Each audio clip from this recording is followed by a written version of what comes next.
I really think so. Yes, I think he has been the right partner. Um, um, since the beginning, we had the opportunity to start working with Rabaxi in other projects outside of this one. And we saw that despite their major focus of interest is generic, they were a company with philosophy and principle which were not too far apart from our philosophy and principle of conducting business. We learned that they were quite good on what they were doing, particularly on the manufacturing side. At that time they were starting producing Ciclor, which we lost patent on. And we always thought that we were the best one on manufacturing cephalosporin, and we had to admit that they were quite good. And in some situations they can produce quite good product, as good as us, and maybe at a lower price. And they have been always very, the relationship has always been very good, very transparent, understanding the different perspective. When we created the joint venture, they let us draw the joint venture from a business perspective, but we were benefiting a lot from their experience on the Indian market, as well as I said before, some manufacturing skills that they were utilizing to manufacture product for the joint venture. So overall, I think it has been a very satisfying business relationship, which is the reason why we were able at the end, I think, to close the deal with mutual satisfaction and still maintaining excellent relationship. When we met with Ranbaxy for the first time, there was a large group of Lilly executives from international, from research, from senior management who attended a meeting with Dr. Singh and Mr. Brower. Those two gentlemen presented a very strong and compelling business case as to why Lilly should be in India and that Lilly should seek Ranbaxy as a joint venture partner. So it was the right thing to do. The reason, I think, was a shared value. I know Dr. Talarigo has mentioned this earlier, but there was a shared value system between the executives of Ranbaxy and the executives of Lilly. When they came in, they made it very clear that they had a respect for the employee, they had a respect for doing things right from a legal regulatory standpoint in India, that they had concerns about doing things environmentally safe. So there were a number of factors which made them compatible with the Lilly values that we expressed. And they seemed like good people, they seemed like people that we could do business with. So again, I think they were the right fit for Lilly at the time.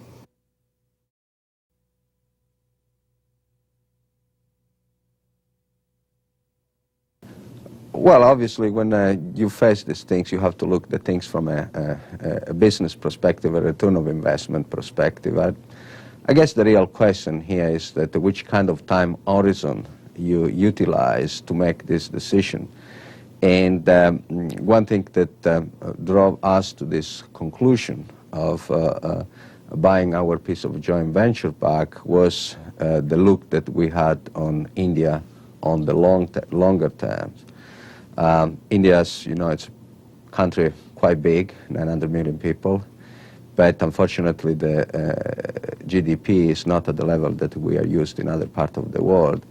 One consideration, for instance, that we made is that even in this case, though, there are almost 50 million people that have a GDP comparable to one of the Western countries, the average GDP. So it's, from this perspective, a country which you can say is the size of France, for instance, or Italy, as a matter of fact. So we saw this thing, and we also saw some movement in the Indian rules and government which facilitate the decision we made. The first one was that at the time we made the joint venture with Ranbaxy, foreign companies were not allowed to have 100% ownership on an enterprise in India. So that's why this pushed us toward the joint venture approach. In 2001, the law changed, and foreign countries were allowed to have 100% ownership in India.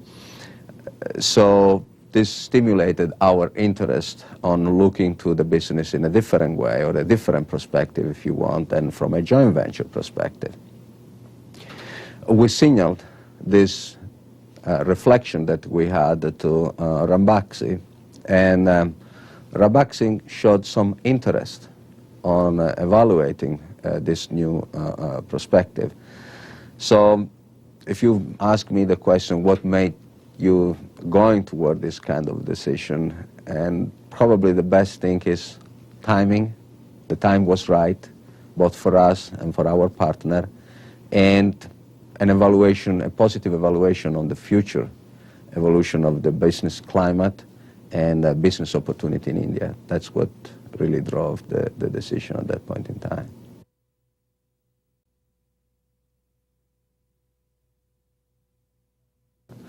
Well, you know, that's as you might imagine, it's always an interesting thing, because that's where you have the discussion with the counterpart, and obviously each one tends to look at the value of the object from his own perspective. So I have to admit, we started from a different perspective. I think it's, I don't think it's appropriate for me to share the final price we agreed on, but we get to the point that we felt was for us the fair value, considering the future evolution that we saw from the business, and Ranbaxy felt that was an acceptable price for what they have put into the joint venture and that what they were taking out at that point in time.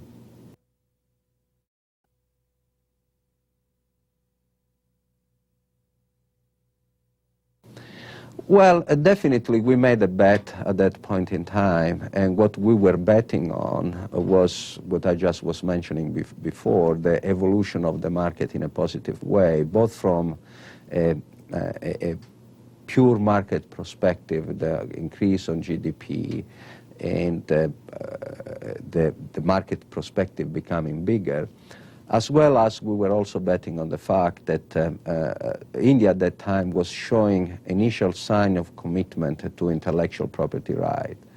They signed the agreement with the WTO to implement by 2005 intellectual property protection.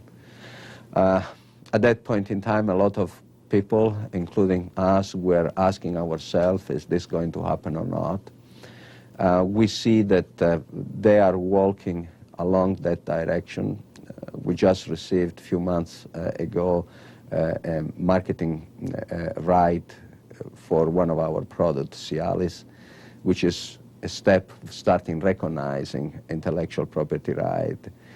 All this led me to believe that our bet was the right one, and my perspective looking to the future is that the more that we will see more respect for intellectual property right, we will see the marketing opportunity growing bigger, and we will have a better opportunity to exploit the value of our product in the Indian market. I think to be totally honest, we will go through probably a period in which we will have the theory of the intellectual property right, and we will have to wait until these things will be enforced. That's what we have seen in many places which move from no property right to property right. But on the long shot, I think I have a very good perspective on the opportunity on the Indian market.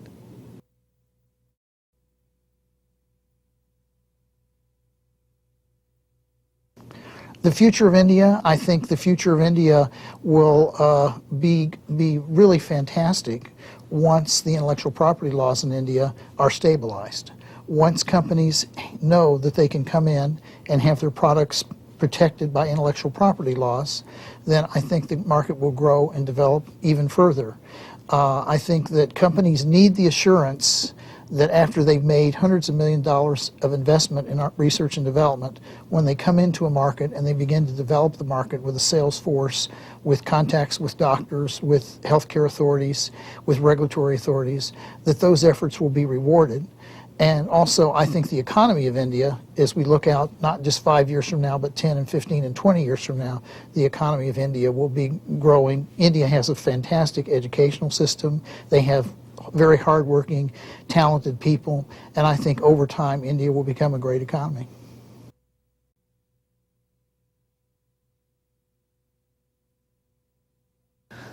Well, I have worked now in emerging markets. Before I getting this job, I was just responsible for ICR, which was a lot was coming from international market, and it's a fascinating thing. It's a thing which is fascinating from a business perspective because you are exposed to so many potential business models that it's a little bit like being in school.